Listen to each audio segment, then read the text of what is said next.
के अंदर सबसे बड़ा ताकतवर 56 इंच का सीने वाला प्रधानमंत्री है। डंका बजता है डंका, आज झूठ का प्रोपगंडा है। हम राज्य से देश चलेगा। आप तो वही कर रहे हैं ना, अफीम खा के आए हो, नशा करके आए हो। कुछ हमारी बातें तो सुन लो पहले। 2002 के दंगे के हत्यारा नरेंद्र मोदी प्रधानमंत्री जी इस देश का। दिल्ली के अंदर दंगे हुए और अभी 150 बच्चों की, 150 पुरुषों की, महिलाओं की जान लेने वाला देश के अंदर आज तक जितने भी प्रधानमंत्री आए हैं, सबसे ज्यादा अगर किसी का झूठों की लिस्ट में अगर नाम लिखा जाएगा तो इस देश का नरेंद्र मोदी प्रधानमंत्री जी का नाम लिखा जाएगा। ये जो लठ वाले हैं, जो खाकी चड्डी वाले हैं इस देश के अंदर, जो छोटे छोटे बच्चों को लठ चलाना सिखाते हैं, असली आतंकवादी वो लोग हैं। इस देश के अंदर कट्टर आतंकवादी वो है, वो बीजेपी RSS के लोग हैं जो वंचितों को, हाँ आतंकवादी हैं, वो खुद आतंकवादी हैं। और 24 में सुन लीजिए, 24 के अंदर इसी नरेंद्र मोदी को जो ये कहा करते कथाकथित लोग कि इस देश के अंदर कांग्रेस नहीं जाएगी, कांग्रेस वो हरा घास है, इस देश के अंदर नरेंद्र मोदी और RSS और बीजेपी का कोई नाम लेने वाला पैदा नहीं होगा बहुत जल्द। लेकिन ये है कि कुछ लोग हैं जो इस देश के अंदर ये बताने का प्रयास करते हैं कि संविधान खतरे में है और आप जो है अपनी पढ़ाई लिखाई से, अपनी राजनीतिक हिस्सेदारी से और अपना जो हक है राजनीतिक और इस देश की जो कॉमन लैंड ज़मीन है उसके प्रति आप सचेत हो जाएं। आज संविधान दिवस के ऊपर काफ़ी तमाम जो छोटे छोटे पार्टियों के लोग हों, जो बीजेपी RSS से सताए हुए लोग हों, वो तमाम लोग आज जंतर मंतर पर देश की राजधानी में इकट्ठे हुए और एक संदेश दिया है कि इस देश का संविधान खतरे में है और इस देश के अंदर मनुस्मृति, देश के अंदर अरे सुन तो लो, पतंग की तरह हवा में मत उड़ियो, आना धरती पे ही पड़ेगा।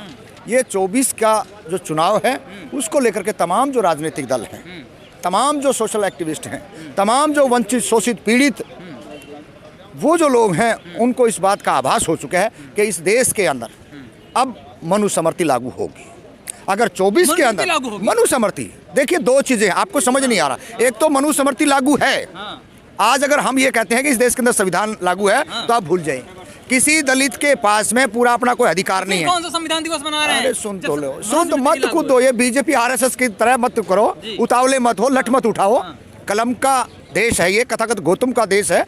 यहाँ पे बड़े बड़े महापुरुषों ने जन्म लिया है, ज्योतिबा फुले है, पेरियार है, रामास्वामी बिरसा मुंडा है, ललन सिंह यादव है, तमाम जो लोग थे वो सावरकर भी हैं। वीर सावरकर की तो छोड़ दीजिए, उनकी तो अपनी वो अभी दिल्ली यूनिवर्सिटी के अंदर जो ना उसकी हस्तियाँ उठाने नहीं आई। उन्होंने कहा कि यहाँ पे सावरकर की जो हम स्टैचू लगाएंगे, वो स्टैचू को जब कुछ लोगों ने उसको खंडित कर दिया गया तो वो उसकी जो हड्डियाँ फसले को उठाने नहीं आए, तो उनकी तो छोड़ दीजिए।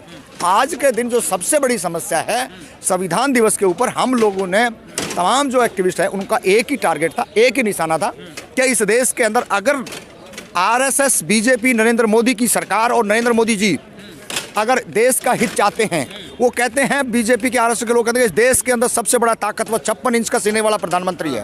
डंका बजता है डंका, आज झूठ का प्रोपगंडा है। जब देश से बाहर जाते हैं तो कथाकथ गौतम की बात करते हैं और भारत में आते हैं तो जय श्री राम बोलते हैं। ये जय श्री राम से देश चलने वाला नहीं है, राम राज्य से देश चलेगा। आप तो वही कर रहे हैं ना, अफीम खा के आए हो, नशा करके आए हो। कुछ हमारी बातें तो सुन लो पहले।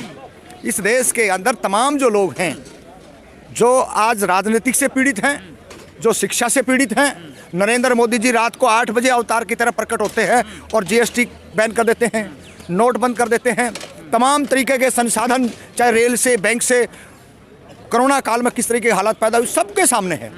लेकिन मैं आपके माध्यम, डट जाइए, मत उछलिए। इस देश की सबसे बड़ी जो बात है, सबसे बड़ी जो बीमारी है, अगर नरेंद्र मोदी जी कुछ जानते हैं तो इस देश की शिक्षा व्यवस्था में सुधार करें, इस देश के प्राइवेट स्कूलों को बंद करें। न्यू एजुकेशन पॉलिसी ला तो रहे, अरे बैठा दिया, उसमें कितना बजट घटा दिया है। आप लोगों को यही तो समस्या है। उसके अंदर जो SC ST माइनॉरिटी का, जो OBC का, जो बच्चों को जो स्कॉलरशिप मिलती थी, उनकी पढ़ाई में जो पैसा आता था वो कम कर दिया। नई एजुकेशन का है ये मामला। तो तमाम न्यू एजुकेशन पॉलिसी से विश्व गुरु बनेगा भारत। अरे भाई, किसी का पेट काट के आप विश्व गुरु थोड़ी बना सकते हो। जब यहाँ पे जन ही नहीं रहेगा तो आप किस पे राज करोगे? आप जिसके बलबूते पे 2002 के दंगे के हत्यारा नरेंद्र मोदी प्रधानमंत्री जी इस देश का, दिल्ली के अंदर दंगे हुए और अभी 150 बच्चों की, 150 पुरुषों की, महिलाओं की जान लेने वाला, तो ये जो सारे के सारे जो हथकंडे हैं, ये पॉलिटिकल स्टैंड है नरेंद्र मोदी के। और ये पॉलिटिकल स्टैंडों का एक फ़ायदा इनको तमाम बीजेपी के RSS के लोगों ने उठाया है। लेकिन अब वो भोली भाली जनता इस देश की, अभी हम 10 सालों में, 8 सालों में कुछ पढ़े हैं, कुछ पढ़ के अपनी बात बोलने लगे हैं। और ये नरेंद्र मोदी को इस बात का आभास हो चुका है कि दलित और वंचित, शोषित, पीड़ित और इस देश का सबसे असहाय रखने वाला मुसलमान जो है, जिसको आप कुछ नहीं समझते थे, आज वो अपनी शिक्षा की, राजनीति की हिस्सेदारी को समझ रहा है। और 24 में सुन लीजिए, 24 के अंदर इसी नरेंद्र मोदी को जो ये कहा करते कथाकथित लोग कि इस देश के अंदर कांग्रेस नहीं जाएगी, कांग्रेस वो हरा घास है, इस देश के अंदर नरेंद्र मोदी और आरएसएस और बीजेपी का कोई नाम लेने वाला पैदा नहीं होगा बहुत जल्दी। कह रहे हैं नक्सलवाद को मिटाना है, कलम वाला भी नक्सलवाद और बंदूक वाला भी नक्सलवाद को मिटाएंगे मोदी जी। देखिए, कलम वाला तो कोई नक्सलवाद है नहीं, ये लठ वाले जरूर हैं। अरे ये जो हैं, ये जो लठ वाले हैं, जो खाकी चड्डी वाले हैं इस देश के अंदर, जो छोटे छोटे बच्चों को लठ चलाना सिखाते हैं, असली आतंकवादी वो लोग हैं जो इस देश के अंदर धर्म की बात करते हैं, जो इस देश के अंदर शिक्षा से वंचित रखने की बात करते हैं। तो ये आपस में जय भीम और जय भीम की बात करके लोगों को आपस में लड़वाने का जो काम करते हैं, असली आतंकवादी इस देश के अंदर कट्टर आतंकवादी वो है, वो बीजेपी आरएसएस के लोग हैं जो वंचितों को, हाँ आतंकवादी हैं, वो खुद आतंकवादी हैं। कितनी बारी इस देश के सुप्रीम कोर्ट के जजों ने कहा, कितनी बारी और एक्टिविस्ट लोगों ने कहा कि वो आतंकवादी हैं। तो इसमें आपको स्वीकार करने में क्या दिक्कत आ रही भाई? आप साफ साफ ये बात करो ना। आप एजुकेशन की बात क्यों नहीं करते? अभी 2 साल के लिए नौकरी ला दी, उसकी बात क्यों नहीं करते? आप जो ओरिजिनल जो मुद्दे हैं इस देश के अंदर, जो राजनीतिक हिस्सेदारी ने, उसकी बात क्यों नहीं करते? आप जातिगत जनगणना की बात क्यों नहीं करते? आप क्यों नहीं प्राइवेट स्कूलों के बैन करने की बात करते हो? जो इस देश के अंदर ओरिजिनल मुद्दे हैं, गाय गोबर के नाम पे उनको एक साइड में रख दिया जाता है और गाय गोबर की बात पहले करी जाती है। ना बेरोजगारी है, ना महंगाई है, कुछ है ही नहीं है। कह रहे बेरोजगारी महंगाई से बड़ा मुद्दा तो जो कथा, देखिए जो कथा कथित गुलाम लोग हों, उनको ना भूखमरी दिखाई देती। आज पाकिस्तान से भी इस देश की बड़ी बड़ी इलेक्ट्रॉनिक मीडिया जो है वो चलाती है कि भारत पाकिस्तान से भी नीचे आ गया भुखमरी की कगार में। आप लोगों को दिखाई नहीं देता है। हम कह रहे हैं शिक्षा में जो सरकारी स्कूलों को मर्ज किया जा रहा है, सरकारी स्कूलों को मर्ज किया, पहले उनको बंद करने का प्रयास किया, टीचर घटा दिए, पानी के संसाधन घटा दिए, झाड़ू वाला हटा दिया, वहाँ से साफ सफाई वाले हटा दिया, और उसके बाद में कह रहे हैं जिन स्कूलों को बंद कर रहे हैं, इस देश के कितने स्कूल, लाखों स्कूल जो है सरकारी, वो बंद कर दिए जाते हैं।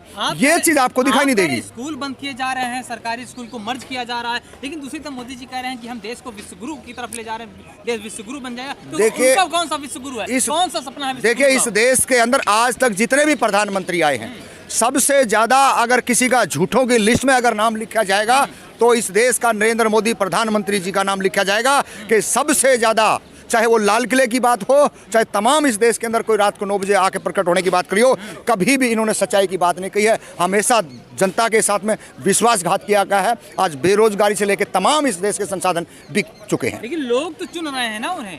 तो देखिए 33%, देखिए इस देश के अंदर 33% आबादी है जो पूंजीपति है, जो आरएसएस की विचारधारा के साथ बात रखती है। वो उनको पता है कि कुछ गुलाम टाइप के लोग हैं, वो इस देश के अंदर वोट देंगे ही देंगे, क्योंकि जिसकी समझ नहीं है, जो अशिक्षित लोग हैं, इसलिए उनका डंका आज बज रहा है। लेकिन ये डंका ज़्यादा समय नहीं बजेगा। जो आदमी पेट भर के खाना खाता था, आज शायद वो एक टाइम खाना खाता, दो टाइम जो खाना खाता था, एक टाइम खाना खा